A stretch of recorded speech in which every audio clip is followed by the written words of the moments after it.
अस्सलाम वालेकुम। मोहम्मद अज़ीज़ सिद्दीक़ अपने स्पेशल प्रोग्राम के साथ हाज़िर खिदमत है। इमरान खान साहब से जो मुलाकात का कहा जा रहा है कि गैर सियासी आदमी या कोई एस्टैब्लिशमेंट से, वो झूठ का पलंदा है। मैंने इसकी कंफर्मेशन की है मुख्तलिफ सोर्सेस के साथ। सुबह मॉर्निंग के प्रोग्राम में मैं तफसीली इस हवाले से बात करूँगा। शहबाज शरीफ से जितना काम लेना था वो ले लिया। मैं वो तारीख ही बताता हूँ कि 3-3.5 साल से ज़्यादा इस मुल्क में वज़ीर आज़म की लाइफ नहीं है। ये मैं माजी अर्ज आप उठाकर अगर आप देख लें, 5 साल किस वज़ीर आज़म ने पूरे किए, ज़रा ये समझना है आपने। और ये समझेंगे तो आपको फ़िलॉसफी समझ आ जाएगी यहाँ के निज़ाम की।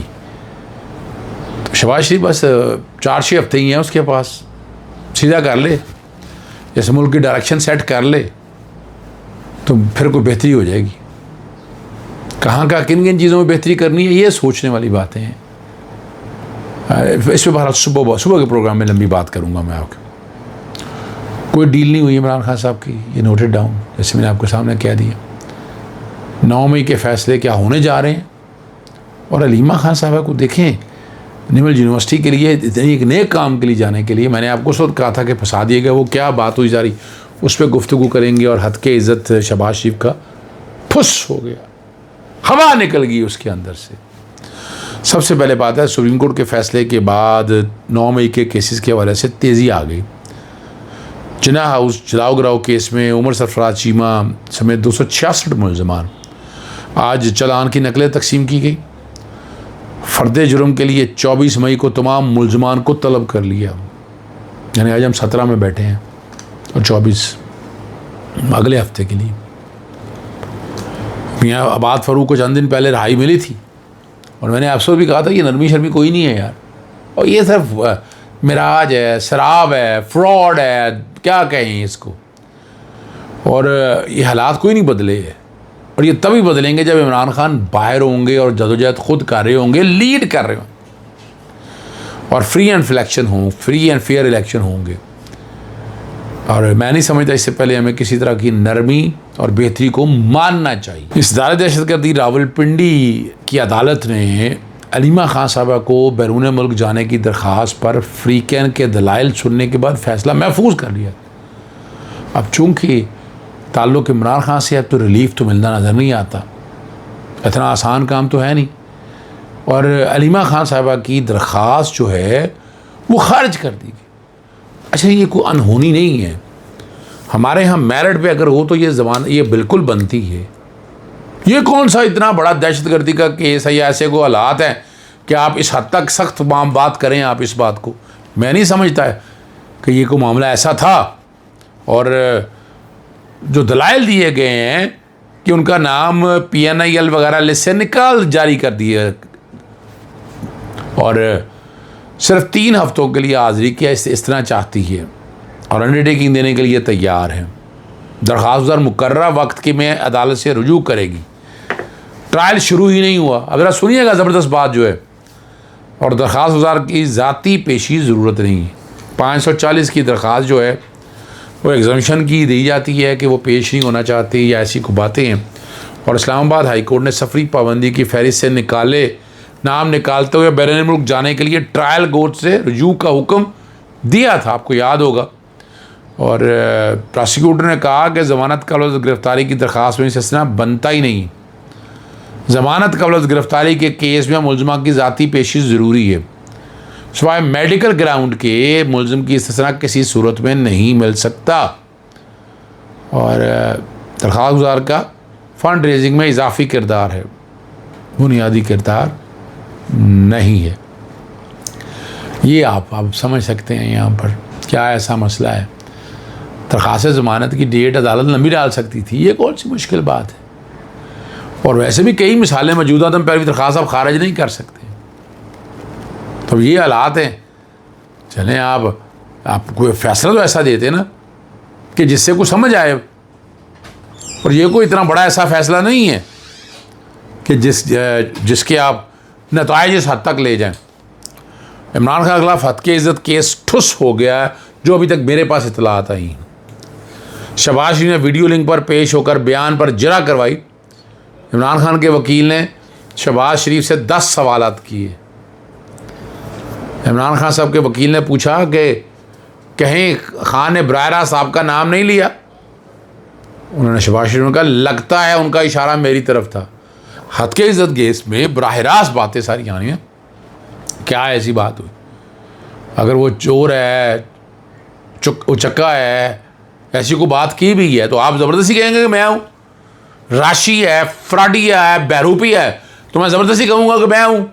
तो बज़ाहिर जो है वो केस ठुस हो गया, लेकिन अदालती माहौल आपके सामने है, ये समझिएगा बात को।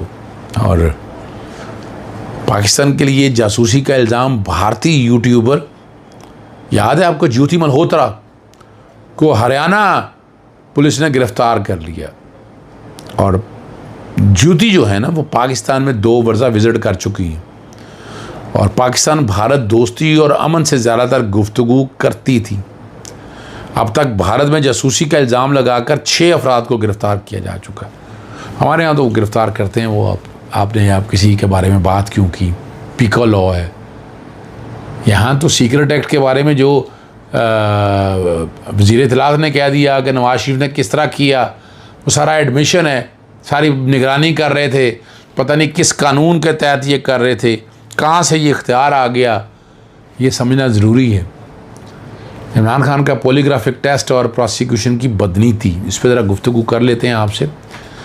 मैंने ये बाकायदा ट्वीट भी किया इस बात को। 10 अप्रैल 2025 प्रोसिक्यूटर जनरल पंजाब ने हाईकोर्ट में बयान दिया कि पॉलीग्राफिक टेस्ट को बतौर सबूत पेश नहीं किया जा सकता, ये फजूल चीज़ है, ना ही पॉलीग्राफिक टेस्ट दरकार है, मददगार है, सॉरी। लेकिन वही प्रोसिक्यूशन 2 साल से इमरान खान का पॉलीग्राफ टेस्ट कराने पर बज़िद है, जबकि वो ख़ुद मानते हैं कि ये टेस्ट फजूल है। तो समझिएगा बात को, मकसद सिर्फ लटकाना है, फंसाना है, घेरना है, लेट करना है ताकि इमरान खान साहब की ज़मानत। अब अदालत को तो इन चीज़ों की तरफ जाना नहीं चाहिए, ये तो एविडेंस की स्टेज की बातें हैं सारी, उसका ज़मानत से कोई ताल्लुक़ नहीं है। और ये समझना है आपको, आप अगर ये समझ जाएं तो बात बड़ी वजाहत के साथ, क्लैरिटी के साथ आ जाती है। सिंध में पानी की 55% कमी, बाज़ इलाकों में पीने का पानी भी नापैद हो गया हुआ। और महकमा आबपाशी सिंध के सरकारी अदाद-ओ-शुमार जो बता रहे हैं, 3 बैराजों पर सरकारी तौर पर मुख्तस पानी की कमी 54.5% तक पहुँच चुकी है, और जिसके बाद 3 किनारों से निकलने नहरों को मुकम्मल तौर पर बंद कर दिया गया और सूबे को पानी की किल्लत का सामना है। Incharge control room Sukkur barrage ग़ालिबन अब्दुल अजीज़ सोमरो हैं, उनके मुताबिक मई के तीसरे हफ्ते में सिंध के 3 बैराजों पर पानी की तलब 1,05,000 क्यूसेक होती है, जो कि इस वक्त सिंध को गुड्डू बैराज पर 57,200 क्यूसेक मिल रही है। तो ऐसी सूरत हाल में सिंध को 54% पानी की कमी का सामना है। अब नहर का क्या हुआ, क्या बन रहे थे, खामोशियाँ हो गई, लेकिन ये चीज़ें तो आपको पता होनी चाहिए। और वी न्यूज़, जिसका चैनल आप समझ आइएगा, लीगी MPs के नाम ना जाहिर करने की शर्त पर बताया पंजाब असेंबली के अंदर 60 से 70 के करीब MPs ऐसे हैं जो मरीम सफदर या मरीम नवाज़ की तर्ज हुक्मरानी से काफ़ी परेशान हैं। और लाहौर से ताल्लुक़ रखने वाले 5 MPs वज़ीर पंजाब मरीम से नाला नज़र आते हैं। और हुकूमत की जानिब से कहा कि नून लीग के MPs के जो मसले मसाइल होंगे वो सीनियर मिनिस्टर मरीम औरंगज़ेब हल करेंगी।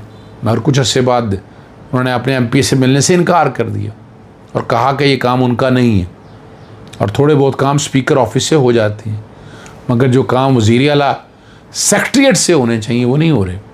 लेकिन MPs ने कहा कि PHA का जो चेयरमैन गजाली सलीम बरट दफ्तर में नहीं आते, क्योंकि उनके पास सिर्फ ओहदा है, इख्तियारात नहीं, और उनका DGP उनके काम करता ही नहीं है। ये डायरेक्टर जनरल की बात हो रही है, और कई दफ़ा जो हैं वो इन सब से मिल भी चुके हैं, कह भी चुके हैं। भाई यही हाल होना है यहाँ पर। शहबाज शरीफ ने अब पाकिस्तान हाउसिंग अथॉरिटी ख़त्म करने का असूली फ़ैसला कर लिया है। इमरान खान साहब के दौर में बनाई गई थी, सालाना बजट 40 करोड़ था, लेकिन अभी तक आउटपुट जो है वो 0 नज़र आ रही।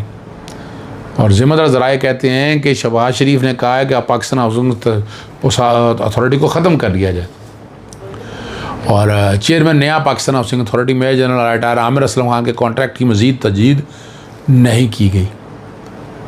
और 5 सालों के दौरान इसका बजट 2 अरब रुपए बना, लेकिन कुछ नहीं हुआ।